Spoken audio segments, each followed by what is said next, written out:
ইয়া আইয়ুহাল্লাযীনা আমানু, হে ঈমানদারগণ, ইন্নামাল মুশরিকুনা নাজাসুন, নিশ্চয়ই মুশরিকরা অপবিত্র। ফালা ইয়াকরাবু আল মাসজিদ আল হারামা, তারা মসজিদে হারামের নিকটে আসবে না। বাদা আমিম হাজা, তাদের এই বছরের পরে। মুশরিকরা নাপাক, এর দ্বারা কি বোঝায়? আউযু বিল্লাহি মিনাশ শাইতানির রাজিম। বিসমিল্লাহির রহমানির রহিম। লাকাদ নাসারাকুমুল্লাহু ফি মাওয়াতিনা কাসীরা, নিশ্চয়ই সাহায্য করেছেন তোমাদেরকে আল্লাহ তাআলা। ফি মাওয়াতিনা কাসীরা, অনেক জায়গায়। অতন মানে গ্রাম, অতন তার থেকে এই মাওয়াতেনা।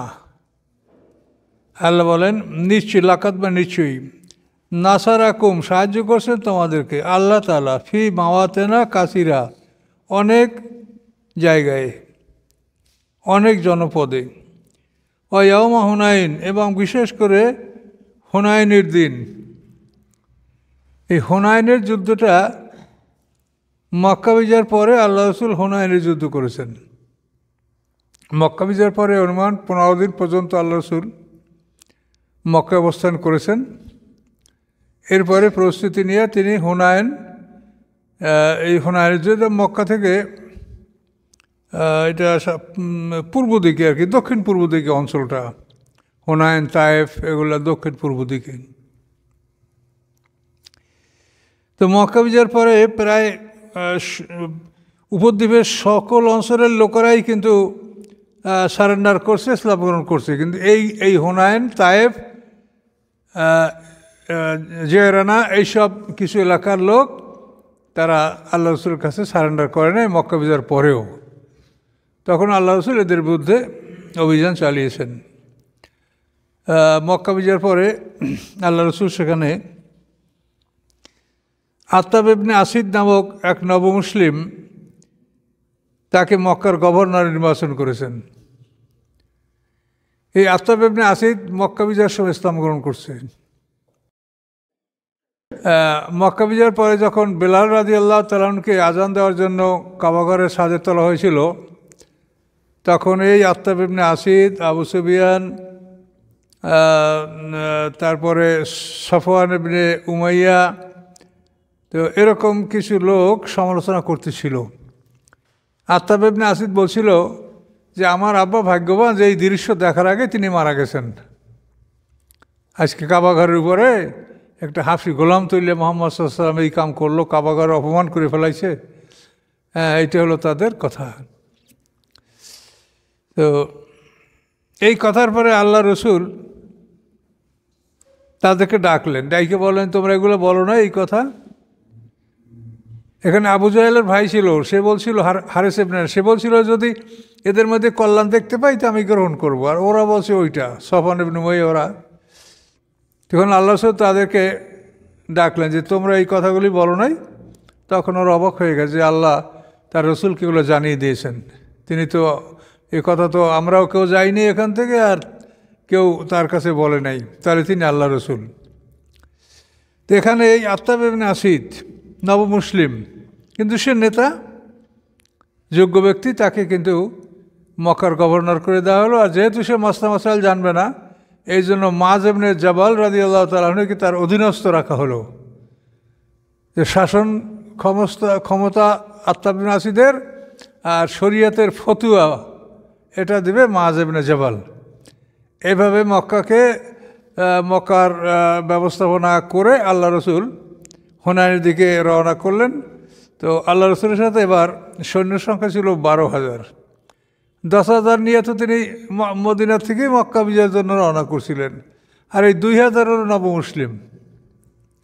এই এখনই যারা মুসলমান তাদের মধ্যে থেকে 2,000 লোক আল্লাহ রসুলের সাথেও হুনাইন গেছে। এর মধ্যে কিছু আরও লোক যারা শুধু যুদ্ধ দেখার জন্য গেছে, এরকম লোকও ছিল। তো এই যুদ্ধে মুসলমানদের কিছুটা অহংকার সৃষ্টি হয়েছিল যে আমরা, শত্রু সংখ্যা ছিল, ওদের সৈন্য সংখ্যা ছিল মাত্র 4,000। এই হুনাইনে তায়েফে 4,000, আর এরা মুসলমানরা এখন 12,000। এর আনন্দ, আমরা তো সবসময় আমাদের অধিক সংখ্যকের উপর আমরা জয়লাভ করছি, আর এখন আমরা বড়। কিন্তু আল্লাহ অবস্থা পাল্টাই দিলেন। মাঠে যেয়ে তারা দেখতে পাইল যে আল্লাহ রসুল সেখানে যাওয়ার আগেই সেখানে যে সেনাপতি ছিল, সেই সেনাপতিরা মাঠে এমনভাবে সৈন্য বিন্যস্ত করেছে, সে এমন এক অদ্ভুত ভাবে তারা প্রস্তুতি নিয়েছে যে তারা তাদের মাল, আসবাব, পশু সম্পদ, স্ত্রী, ছেলে মেয়ে সব তারা মাঠে নিয়ে আসছে, যে আমরা এমন যুদ্ধ করব যে আমাদের বাড়ি যেন যাইতে না, বাড়ি কিছু নাই, সব এখানেই, হয়তো এখানে আমরা বাঁচবো না, মরবো। এরকম একটা মারাত্মক প্রস্তুতি নিয়ে তারা এই যুদ্ধের ময়দানে একত্রিত হয়েছিল। তো তাদেরকে তাদের সেনাপতি আগেই বিন্যস্ত করেছিল এবং বিশেষ করে বলছে যে তোমরা প্রথমে তীর দ্বারা আঘাত করবে, তীরের দ্বারা যুদ্ধ করবে, পরে তলোয়ারের যুদ্ধ পরে। তো ওখানে মুসলমানরা পৌঁছার পরেই ওরা এমনভাবে তীর নিক্ষেপ করলো ঝড়ের মতো যে মুসলমানরা দিক বিদিক হয়ে গেল, বুঝতেই পারছে না যে কী করবে। তখন তারা সব পলায়ন করেছিল। আল্লাহ রসুলের কাছে 10 জন সাহাবী ছিল। আমার এই যে নূতন সিরত বই, ওইটা দেখবেন, তাদের নাম আছে। এই 10 জন সাহাবী ছিল, তার মধ্যে হযরত আব্বাস রাদিয়াল্লাহু তাআলা আনহু আর নব মুসলিম রসুলের শ্বশুর আবু সুফিয়ান সেও ছিল। এরকম 10 জন সাহাবীরা আল্লাহ রসুলের কাছে ছিল, আর সব পলায়ন করেছিল এমনভাবে, মানে খোঁজই পাওয়া যাচ্ছিল না। আবু সুফিয়ান বলছে যে ওরা সমুদ্রের পাড়ে না গিয়ে থামবে না, এমনভাবে পালাচ্ছে। তো এই সময় আল্লাহ রসুল তিনি যে তার খচ্চরের পরে সওয়ার ছিলেন, এইটা নিয়ে তিনি একাই শত্রুদের সামনে অগ্রসর ছিলেন। তখন আব্বাস রাদিয়াল্লাহু তাআলা আনহু আর আবু সুফিয়ান আল্লাহ রসুলকে, মানে তার খচ্চরের রশি ধরে রাখছিলেন যে আল্লাহ রসুল একাই যেন শত্রুদের মধ্যে প্রবেশ না করেন। এবং এই সময় আল্লাহ রসুল একটা ছন্দ পাঠ করেছিলেন, আনান নবীও লা কাযিব আনা ইবনু আব্দুল মুত্তালিব, যে আমি নবী মিথ্যা নই, আমি মুত্তালিবের সন্তান। তো এটা বলার কারণ হলো যে আব্দুল মুত্তালিবের বংশধররা মাঠ থেকে পালায় না, হয়তো জিতবে না হয় শহীদ, কিন্তু মাঠ থেকে তারা পালায়। এই জন্য বলছে যে আমি ইবনু আব্দুল মুত্তালিব। তো এরপরে আল্লাহ রসুল হযরত আব্বাস সাইদকে বললেন যে আপনি ডাকেন ওদেরকে, হুদায়বিয়ার সাথীরা কোথায়, বদরের সাথীরা কোথায়, উহুদের সঙ্গীরা, ওদের ডাক দেন। তখন তাফসিরে বলা আছে যে আব্বাস রাদিয়াল্লাহু তাআলার কণ্ঠস্বর 8 মাইল যাইত, খুব বড় কণ্ঠস্বর ছিল তার। তো উনি যখন ডাক দিলেন, তাফসিরে বলা আছে যে গাভী ডাক দিলে পরে যখন তার বাচ্চা তার দিকে দৌড়ে আসে, ঠিক সাহাবীরা ওই রকম দৌড়ে আসতে শুরু করলো এবং মুহূর্তের মধ্যে সব মাঠ ভরে গেল। আর 5000 ফেরেশতা দ্বারা আল্লাহ সাহায্য করলেন, 5000 ফেরেশতা নামাই দিলেন মাঠে। এখন যারা পালাইছে তাদের এবার সব লোক মাঠে, আমি কেন পালাই। এরা কিন্তু বদরের মতো ওই কাটে নাই, হত্যা করে না, এরা শুধু তারা মুসলমানদের সাহস বাড়াইছে, যে মাঠ ভরা মানুষ। তো এই সময় ওসমান বিন সাহেবা নামক একটা লোক, সে আল্লাহ রসুলকে হত্যা করার জন্য গোপনে প্রস্তুত হয়ে আসছিল। সেই লোকটা আল্লাহ রসুলের কাছাকাছি চলে আসছিল। তখন আল্লাহ রসুল এরকম হাত বাড়াইয়ে তার বুকের উপরে রাখলেন আর বললেন যে আল্লাহ, এই ওসমান বিন সাহেবাত অন্তর থেকে শয়তানটা আপনি দূর করে দেন। এটা বলার সাথে সাথে ওসমান বিন সাহেবা বলে যে আমি আল্লাহ রসুলের মুখের দিকে তাকাই দেখি যে আল্লাহ রসুল আমার জীবনের চাইতেও প্রিয় মনে হচ্ছে তাকে। আল্লাহ রসুল বলেন যাও যুদ্ধ করো। তো এইভাবে এই হুনাইনের যুদ্ধে অল্প সময়ের মধ্যেই শত্রুরা পরাজিত হলো, এবং তাদের সমস্ত সম্পদ মুসলমানদের হস্তগত হলো। 6000 উট, 24,000 বকরি, প্রচুর পরিমাণে ধনরত্ন, এগুলো সব তারা মাঠে নিয়ে আসছিল। তাদের অনেক নারী পুরুষ বন্দী, এগুলো হয়ে গেল মুহূর্তের মধ্যে। এরপরে এই পরাজিত সৈন্যরা ওখান থেকে আরও পূর্ব দক্ষিণ দিকে তায়েফে খুব মজবুত দুর্গ ছিল ওদের, সেই তায়েফে যাইয়া ওরা আশ্রয় নিল। এরপরে আল্লাহ রসুল সেই তায়েফও অবরোধ করছিলেন, কিন্তু সময় ছিল না। মানে মক্কা বিজয় হলো 18ই রমজান, তার 15 দিন পরে এই যুদ্ধ শুরু হলো। তাহলে রমজানের শাওয়াল পর জিলকত চলে আসে, তাহলে তো মুহররম মাস চলে আসে, তাহলে রমজানের পরে শাওয়াল, এই সময়টুকুই যুদ্ধের জন্য ছিল। এরপরে জিলকাত তো মুহররম, তো এতটুকু সময়ের মধ্যে এতগুলো যুদ্ধ করা সম্ভব ছিল না। এই জন্য তায়েফ অবরোধ করার পরেও আল্লাহ রসুল সে অবরোধ ছেড়ে দিয়েছিলেন। ছেড়ে দিয়ে তিনি দেখা যায় মুহররম মাস চলে আসে, তিনি এই সময়ের মধ্যে এক রাত্রের মধ্যে তিনি মক্কায় গিয়া এহরাম বাইন্দা এখান থেকে মক্কায় গিয়া আবার উমরা করে আবার ফিরে আসেন রাতের মধ্যে আল্লাহ রসুল। এরপরে আল্লাহ রসুল মদিনায় চলে যান। তো এর মধ্যে যে ফাংশনগুলি সেগুলো হলো এই গনিমতের সম্পদ জেরানা, এই জেরানায় এই সম্পদগুলি সব জমা রাখা হয়েছিল এবং এই সম্পদগুলি সেখানে আল্লাহ রসুল বন্টন করতে কিছু বিলম্ব করছিলেন, যে যাদের নারী পুরুষ বন্দী হয়েছে তারা যদি ফিরে এসে সারেন্ডার করে তাদের মালামাল ফেরত দেওয়া হবে, এই জন্য আল্লাহ রসুল বিলম্ব করছিলেন, কিন্তু আসলো না কেউ। এরপরে আল্লাহ রসুল সম্পদ আল্লাহর হুকুম মতো বন্টন করলেন। আল্লাহ রসুল 5 ভাগের 1 ভাগ পাবেন, 4 ভাগ সৈন্যবাহিনীর মধ্যে বন্টন করা হবে। তাহলে এখানে আল্লাহ রসুল কত সম্পদ পেয়েছেন একটু দেখেন তো। 6000 উট, তাহলে 6000-এর মধ্যে 5 ভাগের 1 ভাগ, 5000-এ 1000 আর 1000-এর 200, তাহলে 1200। তাহলে আল্লাহ রসুল উট পেয়েছেন 1200, 24,000 বকরি। এবং স্বর্ণরূপা তো রৌপ্য মুদ্র, এসে প্রায় মানে 1 মণের চাইতেও বেশি ছিল। তো এইসব সম্পদের 5 ভাগের আল্লাহ রসুল একা, অন্যরা 4 ভাগ, সব সৈন্যবাহিনী। তো এই সম্পদ বন্টন করার পরে আল্লাহ রসুল কী করলেন, যারা নবমুসলিম, যারা মক্কার থেকে যারা নবমুসলিম, এদেরকে আল্লাহ রসুল প্রচুর সম্পদ দান করতে লাগলেন। এই আবু সুফিয়ান তাকে 100 উট দিলেন, তার ছেলে যে মুয়াবিয়া তাকে দিলেন 100, তারপর ইয়াজিদ ইবনে আবু সুফিয়ান তাকে দিলেন 100, তারপরে সফওয়ান ইবনে উমাইয়া তার থেকে 100 বর্ম ধার আনা হয়েছিল, তাকে 300 উট দেওয়া হলো। এইভাবে আল্লাহ রসুল মক্কায় তার আত্মীয় স্বজন যারা এবং অন্যান্য যারা, তাদেরকে তিনি এই সম্পদ কী করবেন, এত সম্পদ, তাদেরকে অনেক কিছু দিলেন তিনি। এই দৃশ্যটা দেখে আনসারদের মনে একটা ক্ষোভ সৃষ্টি হলো, যে এই লোকগুলো কালকে আমাদের তলোয়ারের ভয়তে এরা ইসলাম গ্রহণ করছে, আর আজকে এরা আমাদের সামন্ত পাইলই আর রসুলের অনুদান সেটাও তারা পাচ্ছে। তাহলে আল্লাহ রসুল কি তার জাতির সাথে মিলে গেলেন? তিনি কি এখন তার মাতৃভূমিতে থেকে যাবেন, না আমাদের সাথে যাবেন? আল্লাহ রসুলের মাতৃভূমি মক্কা। তো আল্লাহ রসুলের কাছে এই খবরটা আসলো। সাদ ইবনে ওবাদা, আনসারদের নেতা, তিনি আল্লাহ রসুলকে খবরটা দিলেন যে এই অবস্থা, আমাদের যুবকদের মধ্যে একটা ক্ষোভ সৃষ্টি হয়েছে। তা আল্লাহ রসুল সাদ ইবনে ওবাদাকে বলেন যে তোমার মনে কি বলে, যে আমিও তো আনসারদের একজন। জবাবটা কীভাবে দিলেন? তারপর আল্লাহ রসুল বলেন যে তোমরা আনসাররা একত্রিত হও, আমি তোমাদের সাথে কথা বলবো।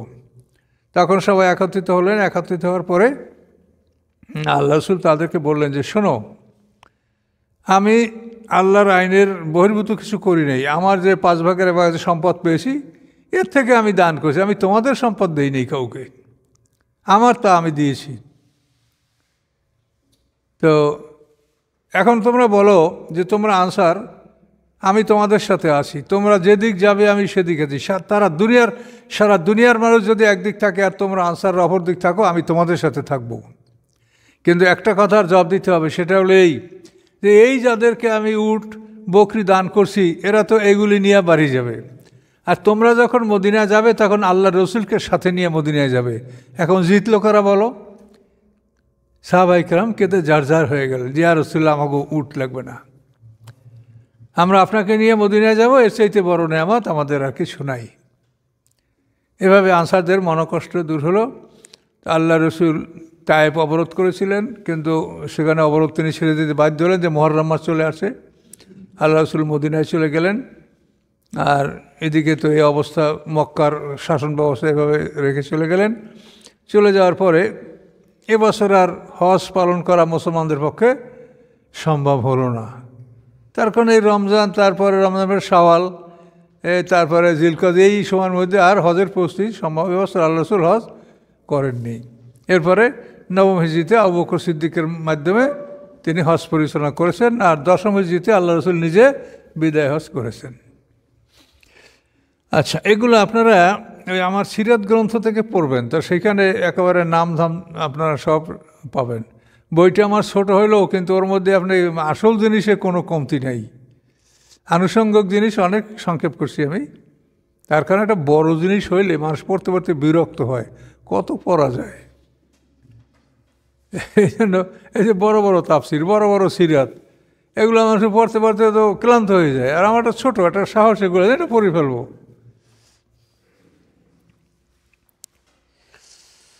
আচ্ছা, তো এখন আল্লাহ বলেন ইয়ামা হুনাইন ইজ আযাবাতকুম কাসরাতুকুম, যখন আনন্দিত করেছিল তোমাদেরকে তোমাদের সংখ্যাধিক্য, তোমরা সংখ্যায় বেশি, এই জিনিসটা তোমাদেরকে আনন্দিত করেছিল, খুশি করেছিল। আযাবাতকুম ওজব মানে খুশি হওয়া। আচ্ছা, ফালাম তুগনি আনকুম শাইয়া, তোমাদের কোনোই উপকার হয়নি, সংখ্যাধিক্য উপকার করতে পারে নাই তোমাদেরকে বিন্দুমাত্র। ফালাম তুগনি আনকুম শাইয়া ও দাকাত আলাইকুমুল আরদ, সংকীর্ণ হয়ে পড়েছিল তোমাদের উপরে পৃথিবী, বিমা রহবাত, উহা প্রশস্ত থাকা সত্ত্বেও। এই ব্যাপক প্রশস্ত পৃথিবী তোমাদের কাছে সংকীর্ণ হয়ে পড়েছিলে, ফলে তোমরা কি করলে? সুম্মা আল্লাহ তো মুদবিরিন, তোমরা পিঠ প্রদর্শনপূর্বক সব পালাতে ছিলে। আল্লাহ তো মানে পালানো, মুদবিরিন মানে পিঠ দেখাইয়া, পালাতে গেলে তো পিঠই দেখানো হবে, অথবা তোমরা পিঠ প্রদর্শনপূর্বক পালাতে ছিলে। সুম্মা আনজালাল্লাহু সাকিনাতাহু আলা রাসূলি, অতঃপর নাজিল করলেন আল্লাহ তাআলা সাকিনাতাহু, তার প্রশান্তি নাজিল করলেন আলা রাসূলিহি, তার রাসূলের উপরে, ও আলাল মুমিনিন, এবং মোমেনদের উপরে। ও আনজালা জুনুদান, এবং নাজিল করলেন এমন বাহিনী, লাম তারাওহা, যে বাহিনী তোমরা দেখতে পাওনি। অর্থাৎ 5000 ফেরেশতা আল্লাহ তাআলা নাজিল করেছিলেন। খামসাতে আলাফ মিনাল মালাইকাতি মুসাওবিবিন, সূরা আনফালে আছে না 5000, ওই 5000 কিন্তু এখানে আল্লাহ নামাই দিয়েছিলেন। ওয়াযাবাল্লাযিনা কাফারু, এবং শাস্তি দিলেন আল্লাহ তাআলা তাদেরকে যারা কাফের। ওয়াযালিকা জাযাউল কাফিরিন, এবং এটাই হচ্ছে কাফেরদের শাস্তি। সুম্মা ইয়াতুবুল্লাহু, আর অতঃপর তওবা কবুল করলেন আল্লাহ। এই যারা পালাইছিল তারা ফিরে আসলো, আল্লাহ তাআলা তাদের তওবা কবুল করলেন। মিন বাদি যালিকা, আর পরে, আলা মাইয়াশা, যার উপরে আল্লাহ ইচ্ছা করেন। এখন কার তওবা কবুল করছেন সেটা আল্লাহ ছাড়া আমরা বলতে পারবো না। 2000 ছিল নবমুসলিম, আর 10,000 ছিল মদিনা থেকে আগত।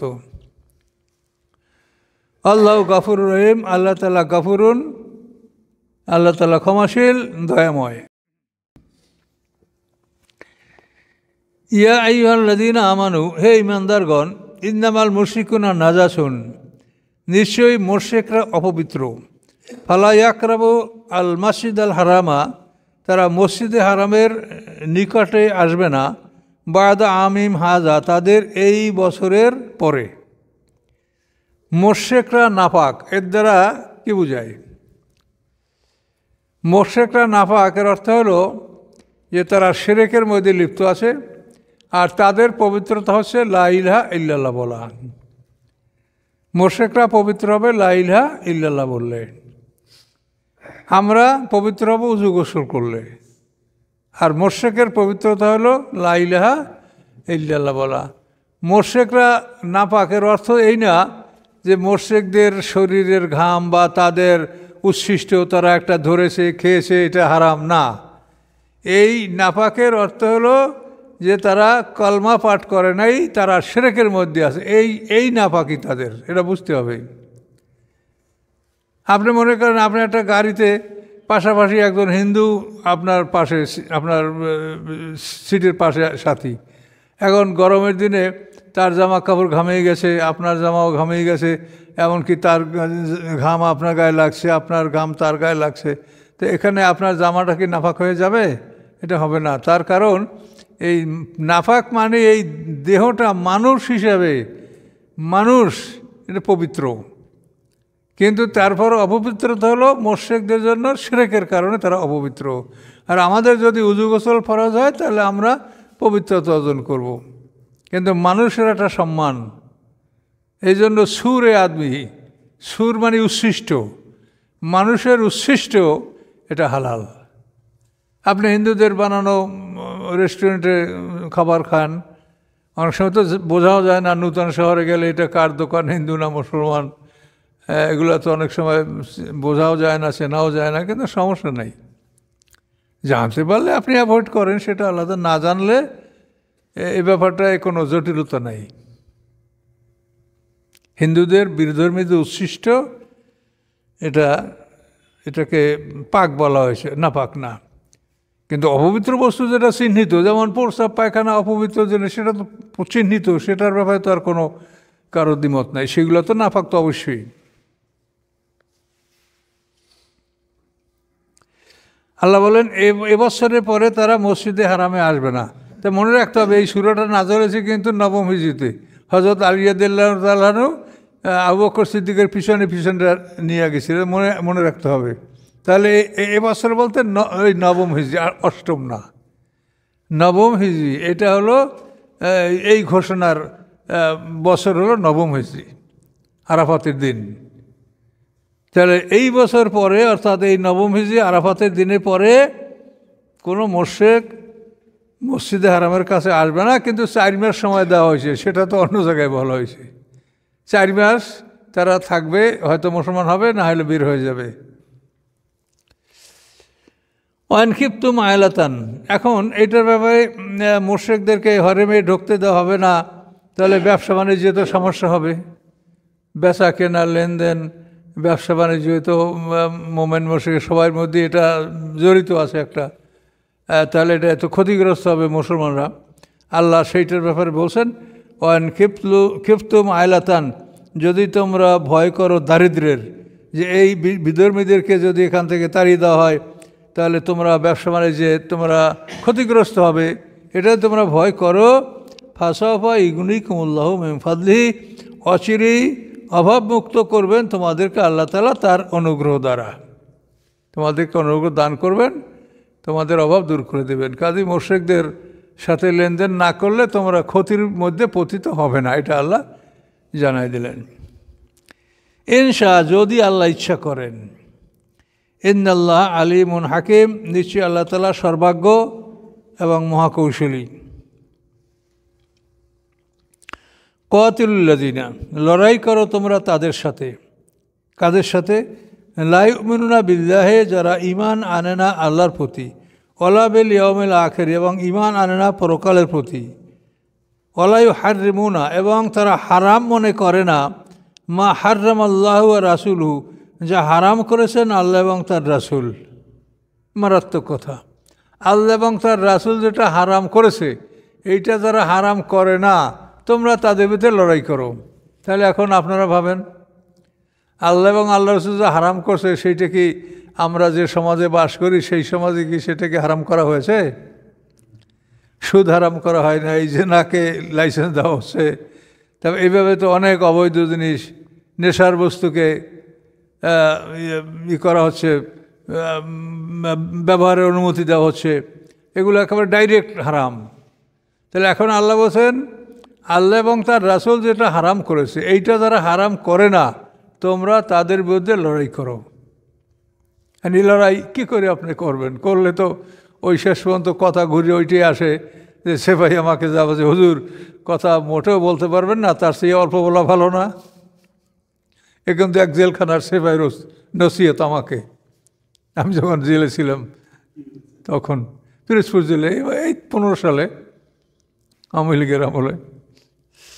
তাহলে এখন আমরা চেষ্টা করে যাব, আর তারপর আমরা বলে যাচ্ছি, আমরা আগেও বলছি এখনও বলছি, আমাদের কাজ হলো প্রচার, আমাদের কথাগুলো শুনুক, মানুষের কাছে পৌঁছুক, তারপর মানুষ কি করবে সেটা তারা দেখবে। কিন্তু বিষয়টা আমাদের জানা দরকার যে আল্লাহ কি বলছেন। তোমরা তাদের বিরুদ্ধে লড়াই করো যারা আল্লাহর প্রতি ঈমান আনে না, পরকালের প্রতি ঈমান আনে না, হারাম করে না ওই সকল বস্তু যা হারাম করেছেন আল্লাহ এবং তার রাসূল, আর কি করে না? ওয়ালা ইয়াদিনুনা দীনাল হক, এবং আনুগত্য করে না সত্য দিনের। সত্য দিন হলো আল কোরআন এই সত্য দিনের তারা আনুগত্য করে না। কারা? মিনাল্লাযিনা উতুল কিতাব, তাদের মধ্যে হতে যাদেরকে কিতাব দেওয়া হয়েছে, অর্থাৎ আহলে কিতাবের মধ্যে যারা এই অপরাধে জড়িত, তাদের বিরুদ্ধে তোমরা লড়াই করবে। কোন পর্যন্ত লড়াই করবে? হাত্তা ইউতুল জিজিয়াতা, যতক্ষণ না তারা দিতে বাধ্য হয় জিজিয়া। জিজিয়া হলো মানে ব্যক্তির উপরে যে কর, এটা হলো জিজিয়া। আর যেটা জমির উপর সেটা হলো খাজনা। এই জিজিয়া তারা দিবে। এক এক মানুষ প্রতি সর্বোচ্চ 4 দিনার, বছরে 2 দিনার, 1 দিনার, মানে মানুষের অবস্থা ভেদে এটা খোলাফায়ে রাশিদের আমলে ধৈর্য ছিল যে ইহুদি খ্রিস্টানরা যারা ইসলাম গ্রহণ করবে না তারা বাৎসরিক জিজিয়া দিবে। যারা সচ্ছল তারা 4 দিনার, তারপর মধ্যমপন্থীরা 2 দিনার, যারা একেবারে দুর্বল তারা 1 দিনার বাৎসরিক এটা দিবে। ইউতুল জিজিয়াতা আইয়াদম, এবং দিবে তারা নিজ হাতে, অহম সাগরুন, এমত অবস্থায় যে তারা ছোট, অপমানিত অবস্থায় নত মস্তিষ্কে নিজ হাতে এগুলো তারা প্রদান করবে।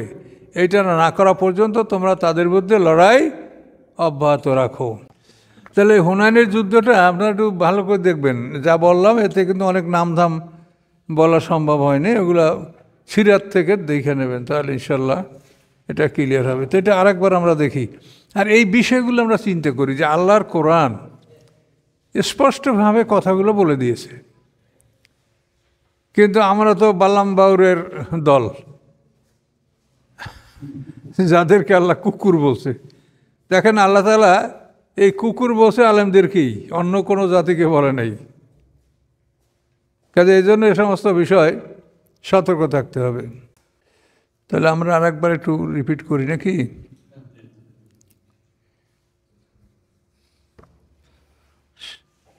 সূরা তওবা এগুলো খুবই ইম্পর্টেন্ট সূরা এবং অনেক কথা এর মধ্যে।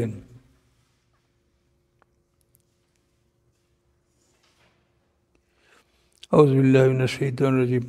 লাকাদ নাসারাকুমুল্লাহু ফি মাওয়াতিনা কাসীরা, নিশ্চয়ই সাহায্য করেছেন তোমাদেরকে আল্লাহ তাআলা অনেক জায়গাতে। ওয়া ইয়াউমা হুনাইন, বিশেষ করে হুনাইনের দিনে।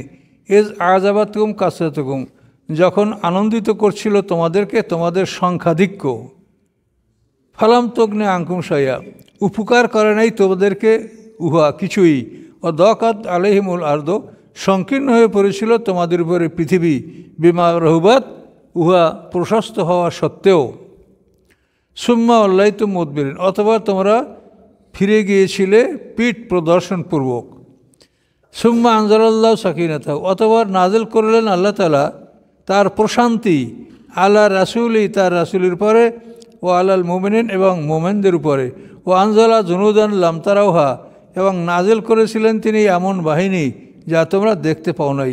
ও আযযাবাল্লাযিনা কাফারু, শাস্তি দিয়েছেন তিনি কাফেরদেরকে। ও জালিকা জাযাউল কাফিরিন, এবং এটাই কাফেরদের শাস্তি, তাদের পাওনা। সুম্মা ইয়াতুবুল্লাহু, অতঃপর আল্লাহ তওবা কবুল করলেন। আলা মাইয়াশাউ, যার প্রতি তিনি ইচ্ছা করেছেন। আল্লাহু গফুরুর রহিম, আল্লাহ তাআলা ক্ষমাশীল দয়াময়। ইয়া আইয়ুহাল্লাযীনা আমানু, হে ঈমানদারগণ, ইন্নামাল মুশরিকুনা নাজাসুন, নিশ্চয়ই মুশরিকরা অপবিত্র। ফালা ইয়াকরাবুল মাসজিদাল হারামা বা'দা আমিম হাজা, ফালা ইয়াকরাবু, করিব, নিকটে হবে না তারা, মসজিদে হারামের, সম্মানিত মসজিদের, বা'দা আমিম, তাদের এই বছরের পরে, হাজা মানে এই বছরের পরে এই মসজিদে হারামের কাছে তারা আসবে না। ওয়ান খিফতুম আইলাতান, যদি তোমরা ভয় করো দারিদ্রের, ফাসাফা ইগনিকুমুল্লাহু, অচিরেই আল্লাহ তাআলা তোমাদেরকে অভাবমুক্ত করবেন, মেম ফাদলি, তার অনুগ্রহ হতে। ইনশাআ, যদি আল্লাহ ইচ্ছা করেন। ইন্নাল্লাহ আলিমুন হাকিম, নিশ্চয়ই আল্লাহ তাআলা মহাজ্ঞানী, মহাকৌশলী। কাতিলুল্লাযিনা, তোমরা লড়াই করো তাদের বিরুদ্ধে, লা ইউমিনুনা বিল্লাহি, যারা বিশ্বাস করে না আল্লাহর প্রতি, ওয়ালা বিল ইয়াউমিল আখির, এবং পরকালের প্রতি। কোরআনের আয়াতের কোনো একটা আয়াত বা এক অংশ বিশ্বাস যদি না করে কেউ, তো তাই সে কাফের। কাফের হওয়ার জন্য একটা আয়াত বিশ্বাস করলেই কাফের। ওয়ালাই হারিমুনা, এবং তারা অবৈধ ঘোষণা করে না মা হারাম আল্লাহ, যা অবৈধ ঘোষণা করেছেন আল্লাহ এবং রাসূল এবং তার রসুল। ওলায়া দিনুনা, এবং তার আনুগত্য করে না দিন আল হককে, সত্য দিনের, মিনাল্লা দিনা, তাদের মধ্যে হতে উতুল কেতাব, যাদেরকে কেতাব দেওয়া হয়েছে। হাত্তা ইউতুল জিজিয়া, যুদ্ধ করবে, হাত্তা ইউতুল জিজিয়া, যতক্ষণ পর্যন্ত না তারা জিজিয়া কর দিতে রাজি থাকে, আর নিয়াদম, তাদের হাত দ্বারা, অহম মোরেদুন অহম সগিরুন, এমত অবস্থায় যে তারা অপমানিত, ছোট, লাঞ্ছিত।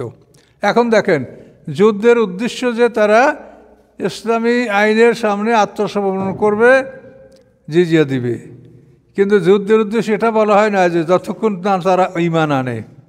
এটা বলা হয়েছে, ঈমান না আনা পর্যন্ত যুদ্ধ করে বলা হয়েছে। কিন্তু হাদিসে দেখবেন যে বলা হয়েছে উমিরতু আন উকাতিলান নাস হাত্তা ইয়াকুলু লা ইলাহা ইল্লাল্লাহ। এটা খুব বিখ্যাত হাদিস, বুখারী মুসলিম সিয়াতে সব হাদিসে, কেতাবে হাদিস আছে।